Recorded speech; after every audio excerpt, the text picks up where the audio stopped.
श्री काशी खंड पूर्वार्ध भाग द्वितीय अध्याय, दूसरा अध्याय जिसमें सत्यलोक का वर्णन है।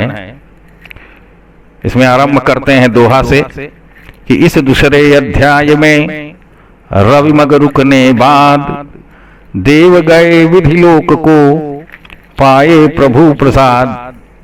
श्री व्यास जी कहते हैं कि इस जगत के आत्मा में बैठे हुए अंधकार के शत्रु सूर्यदेव अपने पवित्र फैलते हुए किरणों से सन्मार्ग गामियों के धर्मों को बढ़ाते, तामसी स्थिति को दूर भगाते और रात्रि में मुकुलित मुखी हुई कमलिनी को प्रातःकाल खिलाते, देवताओं को हव्य प्रदान कराते, पितरों को कव्य प्रदान कराते, भूतों को बलि प्रदान कराते आदि कर्मों को प्रवर्तित कराते, पूर्वाह्न, अपराह्न और मध्याह्न प्रभृति क्रिया काल को प्रकट करते, इन कालों में समस्त कर्मों को प्रकट कराते, दुष्ट लोगों के हृदय और मुखों में अंधकार को रहने का स्थान बतलाते एवं रात्रि काल के कवलित जगत को फिर से जीवन दान करते हुए उदयाचल पर उदित हुए।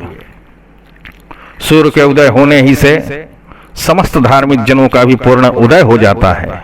आहा, देखो परोपकार तुरंत ही फलने लगता है। यदि ऐसा न होता तो जो सूर्य सायंकाल में अस्तमित हो जाते हैं फिर वे प्रातः काल में क्यों जीवित उदित हो सकते हैं।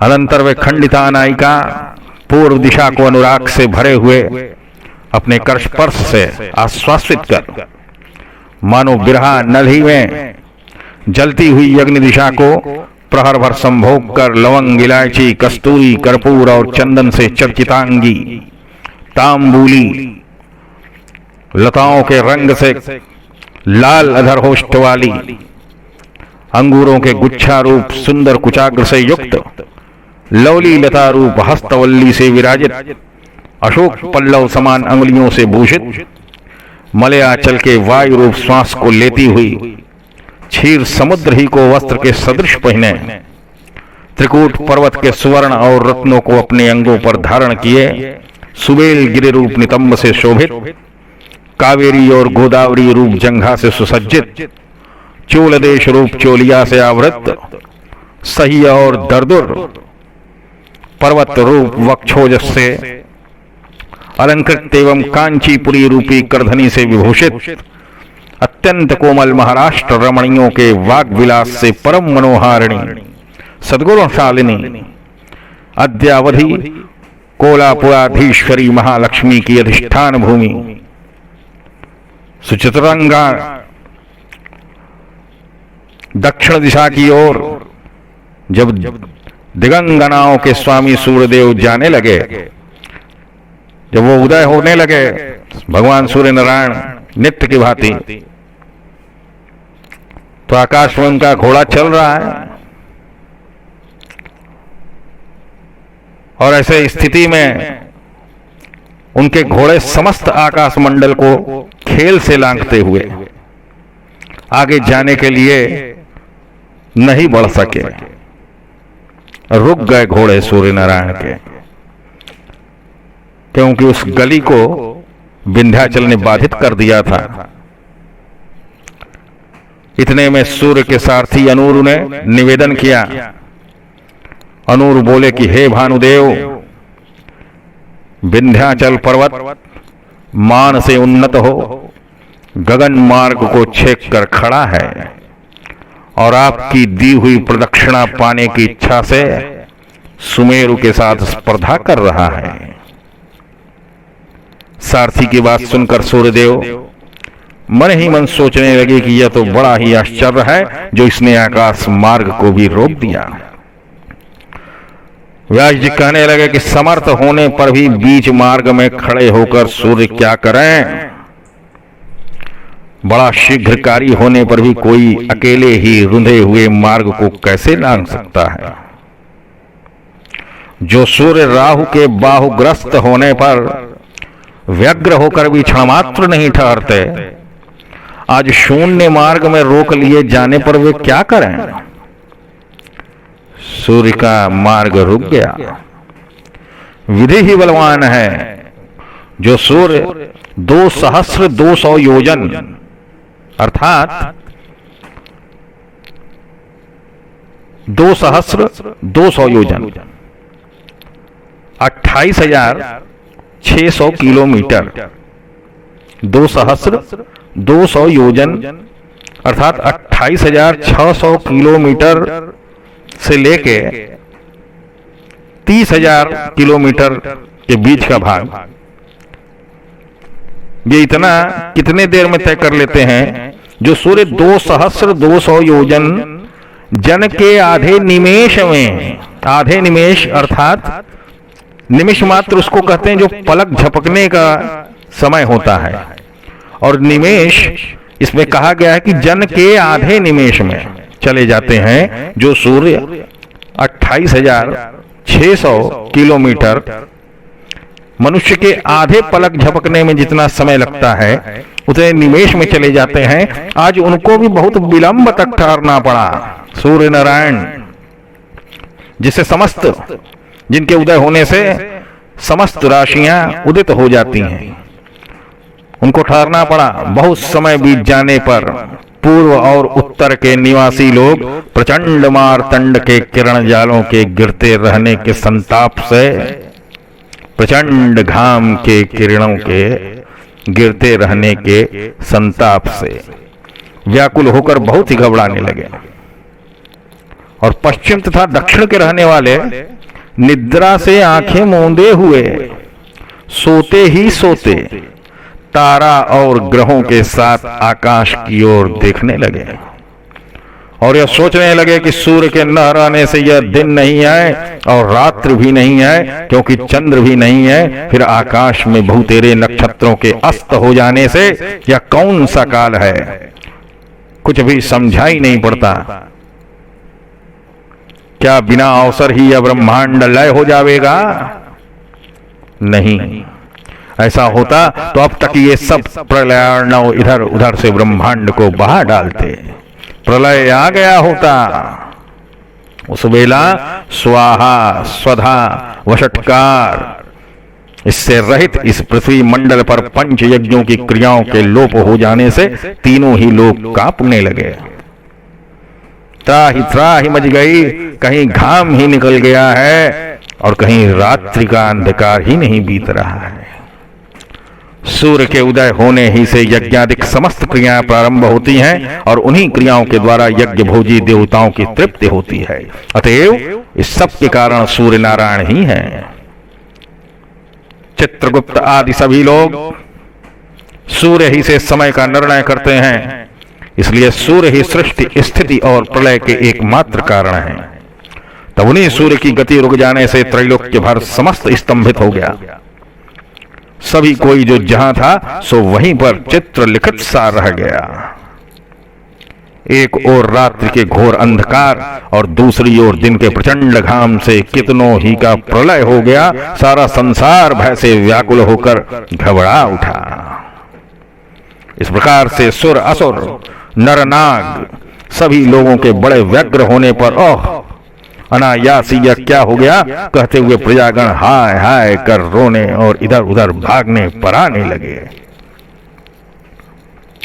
इसके अनंतर देवता लोग यह सब देखकर ब्रह्मा के शरणागत हुए और रक्ष रक्ष रक्ष रक्ष कहते हुए अनेक स्तोत्रों से उनकी स्तुति करने लगे। देवताओं ने ब्रह्मा से भगवान ब्रह्मा की स्तुति की कि नमो हिरण्य भर्गाय, नमो हिरण्य गर्भाय, ब्रह्मणे ब्रह्मणोपिणे, अविज्ञात स्वरूपाय, कैवल्यायामृताय च, यन्न देवा विजानन्ति मनो यत्रापि कुण्ठिताम्, न यत्र वाक् प्रसरति नमस्तस्मै चिदात्मने, योगिनं योगिनोऽयं हृदयाकाशे प्रणिधानेन निश्चलाः, ज्योतिरूपं प्रपश्यन्ति तस्मै श्री ब्रह्मणे नमः, कालात् पराय कालाय स्वेच्छया पुरुषाय च, गुणत्रय स्वरूपाय नमः प्रकृतिरूपिणे, विष्णवे सत्वरूपाय रजोरूपाय वेधसे, तमसे रुद्ररूपाय स्थितिसर्गान्तकारिणे, नमो बुद्धिस्वरूपाय त्रिधाहं कृतये नमः। पंचतन्मात्ररूपाय पंचकर्मेन्द्रियात्मने नमो मनःस्वरूपाय पंचबुद्धीन्द्रियात्मने। क्षितियादि पंचरूपाय नमस्ते विषयात्मने।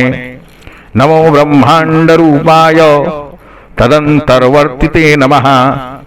अर्वाचीन पराचीन विश्वरूपाय ते नमः। अनित्य नित्य रूपाय सदसत्पतये नमः। समस्त भक्त कृपया स्वेच्छा विष्कृत विग्रह तव निश्वसि तं वेदास तव स्वेदोखिलं जगत्। विश्वाभूतानि ते पादः शीर्ष्णोद्यौ समवर्तत। नाभ्या आसीद तंत्रिक्षं लोमानी च वनस्पतिः। चंद्रमा मनसो जातश्चक्षु सूर्यस्तव प्रभो। तमेव सर्वं तहि देव सर्वं स्तोता स्तुतिस्तव्य इह त्वमेव। ईशात्तया वास्य निमिनं हि सर्वं नमोस्तु भूयो पि नमो नमस्ते। यहाँ प्रसंगवश यह अभीष्टद स्तोत्र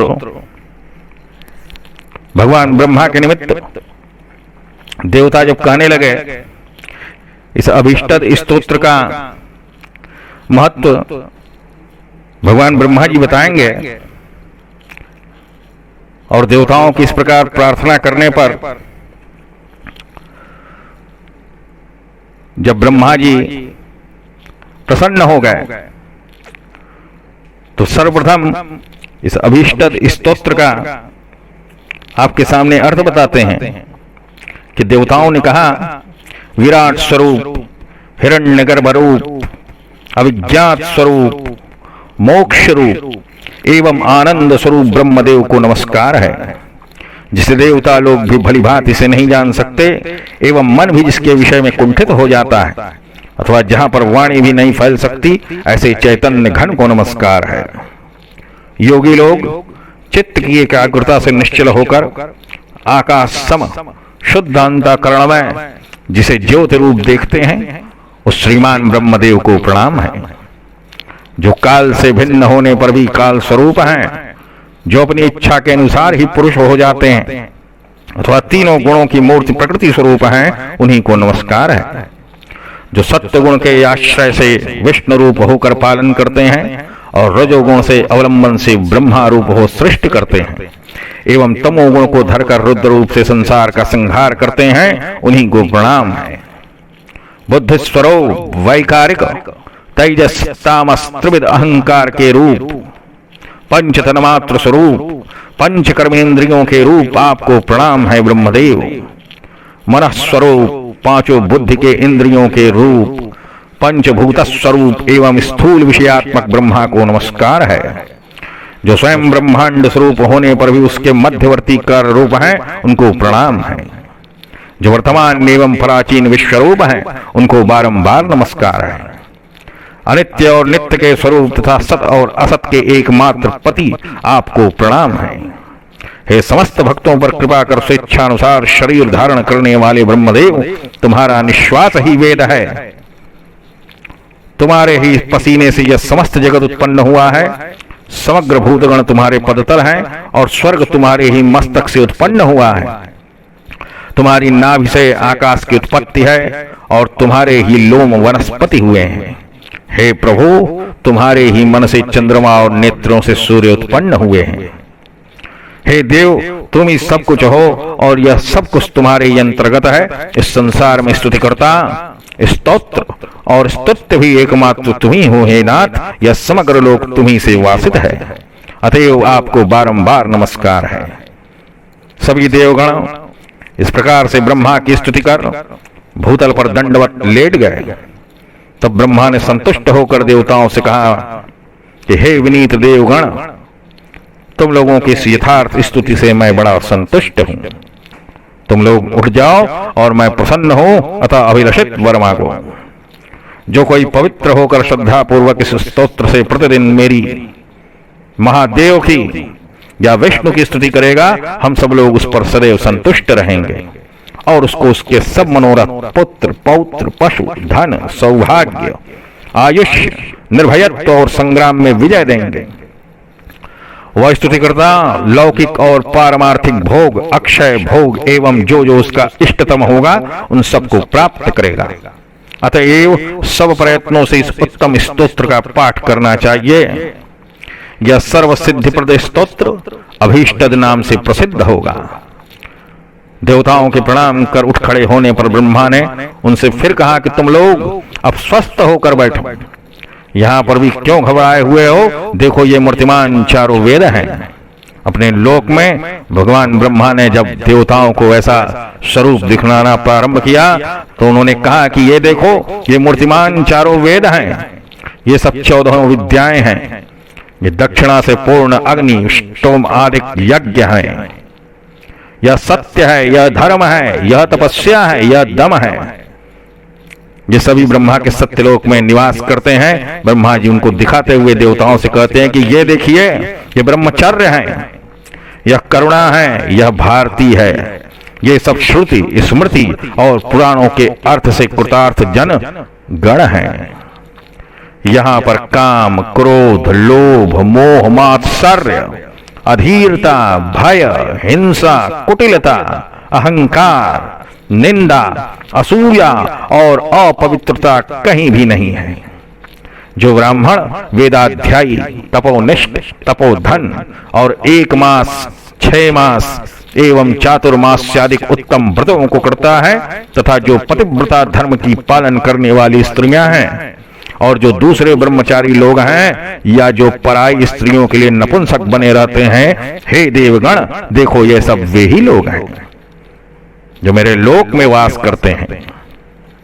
ये लोग माता पिता के भक्त हैं, ये सब गाय गुहार में प्राण देने वाले हैं और ये लोग व्रत, दान, जप, यज्ञ, स्वाध्याय, ब्राह्मण तर्पण, भोजन, तीर्थ यात्रा, तपस्या, परोपकार और सदाचार आदि सत्कर्मों में जिनकी बुद्धि कुछ फल पाने की अभिलाषा नहीं रखती वे ही लोग हैं।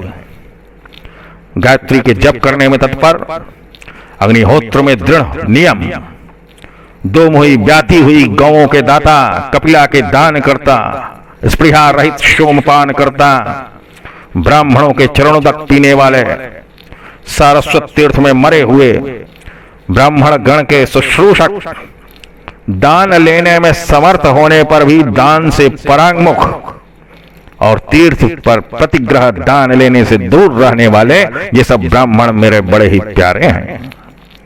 जिन लोगों ने शुद्ध हृदय होकर माघ मास अर्थात सूर्य के मकर राशि में जाने पर तीर्थराज प्रयाग में प्रातःकाल स्नान किया है वे सब वे ही सूर्य सम तेजस्वी पवित्र जन हैं।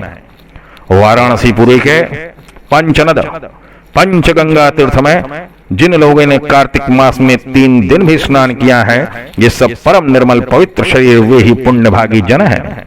हे देवताओं, जो लोग मणिकर्णिका में नहाकर बहुत धनों से ब्राह्मणों को प्रसन्न कर सकते हैं ये सब यही लोग हैं। समस्त भोगों से पूर्ण रहकर कल्प भर मेरे लोक में वास करेंगे। तदंतर उसी पुण्य के प्रभाव से फिर काशी में प्राप्त होकर भगवान विश्वेश्वर की दया से अवश्य ही मोक्ष को प्राप्त होंगे। कारण कि जो मनुष्य अविमुक्त क्षेत्र में थोड़ा सा भी सत्कर्म करते हैं उसका पका हुआ फल दूसरे जन्म में मोक्ष ही होता है।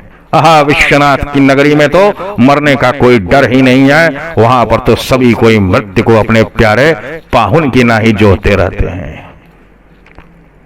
अहो शंभु के नगर में मरण हुते डर नाही, प्यारे पाहुन से जहां मृत्यु जोहत चाही। जिन लोगों ने कुरुक्षेत्र में शुद्ध दान धन किया है ये सब निर्मल शरीर वाले वे ही लोग हैं मेरे समीप में विराजमान हैं। गया तीर्थ के पिता महेश्वर में पहुंचकर जिनने ब्राह्मण के मुख में अपने पितामहों को तृप्त कर दिया है ये सब उन्हीं के पितामह पुरुषे लोग हैं। हे देवगण, यह मेरा लोक न तो स्नान से, न दान से, न जप से और न पूजा ही से प्राप्त हो सकता है। तब यदि मिलता है तो केवल ब्राह्मणों के संतुष्ट करने से। जिन लोगों ने मूसल, ओखरी और शैया इत्यादि गृहस्थी की सामग्रियों सहित गृहों का दान किया है ये सब उन्हीं की अटारियां हैं। जो लोग पाठशाला बनवाते हैं, वेद पढ़वाते हैं, विद्याओं का दान करते हैं, पुराण की कथा सुनवाते हैं, पुराणों का दान करते हैं, धर्मशास्त्रों का दान करते हैं अथवा अन्य पुस्तकों का दान करते हैं, यहां पर मेरे पुर में वही लोग वास करते हैं। जो कि ब्राह्मण को यज्ञ के अर्थ, विवाह के निमित्त अथवा व्रत विधान के लिए काम भर पूरा पूरा धन देते हैं, वे यहां पर अग्नि के समान तेजस्वी बने रहते हैं। जो कोई वैद्य को जीवन मृत्यु देकर आरोग्यशाला अर्थात अस्पताल स्थापित करवाता है, वह सब भोगों से भरपूर होकर कल्प भर यहां पर वास करता है। जो लोग कर आदि टैक्स, कर आदि दुष्ट रुकावटों से तीर्थों को छुड़ा देते हैं, वे यहां पर मेरे अंतःपुर में और उस पुत्र के समान माननीय होते हैं। ब्राह्मण ही विष्णु के, शिव के और मेरे बड़े प्यारे हैं, क्योंकि उन्हीं की मूर्ति द्वारा हम सब महीतल पर साक्षात विचरण करते हैं। ब्राह्मण और गौ ये दोनों एक ही कुल के दो भाग किए गए हैं, क्योंकि एक में तो मंत्रों की स्थिति है और दूसरों में हवि अर्थात घी रहता है। एक ही कुल की शाख दो, ब्राह्मण और गाय रहे एक में मंत्र सब, अनत ही हवि ठहराए। ब्राह्मण लोग ही सार्वभौमिक जंगम तीर्थ बनाए गए हैं, कारण कि उन्हीं लोगों के वचन रूप जल से मलिन शुद्ध होते हैं। गायें परम पवित्र होती हैं, गायों के समान कोई उत्तम मंगल नहीं है, क्योंकि उनके खुर की उड़ी हुई धूल गंगा जल के समान पवित्र होती है। उनके श्रृंग पर समग्र तीर्थ, खुर के अग्रभाग में समस्त पर्वत और दोनों सींगों के बीच में साक्षात महेश्वरी गौरी वास करती हैं। गौ को दान होते देखकर दाता के पितरगण हर्ष से नाचने लगते हैं, ऋषि लोग प्रसन्न हो जाते हैं और सब देवताओं के साथ हम लोग भी संतुष्ट हो जाते हैं। पर दरिद्रता और व्याधियों के सहित पापगण बहुत रोने लगते हैं। सब लोगों का पालन करने वाली गायें सर्वथा माता ही के समान है। जो कोई गौओं की स्तुति, प्रणाम, प्रदक्षिणा करता है, उसे सप्तदीपा वसुंधरा के प्रदक्षिणा करने का फल मिल जाता है। जो सब भूतों की लक्ष्मी है और जिसकी व्यवस्था गिनती देवताओं में की गई है, वह धेनु रूपा देवी मेरे पापों को दूर करे। जो लक्ष्मी विष्णु के वक्षस्थल पर रहती हैं, जो अग्निदेव की स्वाहा है एवं जो पितृ प्रधानों की सुधा रूपा है, वही धेनु हम लोगों को सदैव वरदान करें। जिनका गोबर साक्षात यमुना है और मूत्र पवित्र नर्मदा के समान है, एवं जिनका दुग्ध गंगा के सदृश है, उनसे बढ़कर और क्या पवित्र हो सकता है देवताओं। जिस कारण से गौओं के अंगों में 14 भुवन वास करते हैं, उसी कारण से गौओं के द्वारा इस लोक और परलोक में मेरा कल्याण हो गए। जो कोई इस मंत्र को उच्चारण करके अनेक अथवा एक भी गोदान उत्तम ब्राह्मण को कर देता है, वह सब लोगों में विशेष समझा जाता है। मैं विष्णु, शिव और महर्षियों के सहित गौओं के गुणों को विचार कर नित्य ही यह प्रार्थना करता हूं कि गायें मेरे सम्मुख रहें, गायें मेरे पीछे रहें, गायें मेरे हृदय में रहें और मैं गौओं ही के बीच में वास करूं। जो भाग्यवान गौओं के पूंछ से अपने शरीर को पोंछता है, मार्जित करता है, उसके अंगों से दरिद्रता, कलह और रोग दूर भाग जाते हैं। गौ, ब्राह्मण, वेद, सती स्त्री, सत्यवादी, निर्लोभ और दानशील, इन्हीं सातों के भरोसे पृथ्वी थमी रहती है। और मेरे इस लोक के ऊपर जो लोक है वह बैकुंठ कहा जाता है, उसके ऊपर कुमार लोक है, उसके भी ऊपर उमा लोक है, उसके उपरांत शिवलोक है, उसके पास में गोलोक है। वहां पर जो सुशीला आदि गोमाताएं हैं, वे महादेव को बहुत ही प्रिय हैं।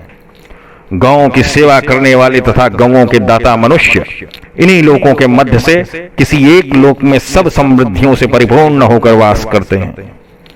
जहां पर दूध की धारा बहने वाली नदियां हैं और जहां पायस अर्थात खोआ का कीचड़ बना रहता है, फिर जहां पर बुढ़ापा कुछ बाधा नहीं दे सकती, गौदान करने वाले लोग वहीं पर रह जाते हैं। श्रुति, स्मृति और पुराण के अभिज्ञ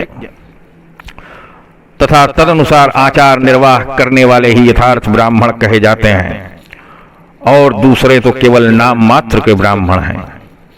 वेद और धर्मशास्त्र ये दोनों तो नेत्र और पुराण हृदय कहलाता है। अतएव जो ब्राह्मण श्रुति स्मृति से हीन होता है वह अंधा, और जो एक ही से रहित हो वह काना है।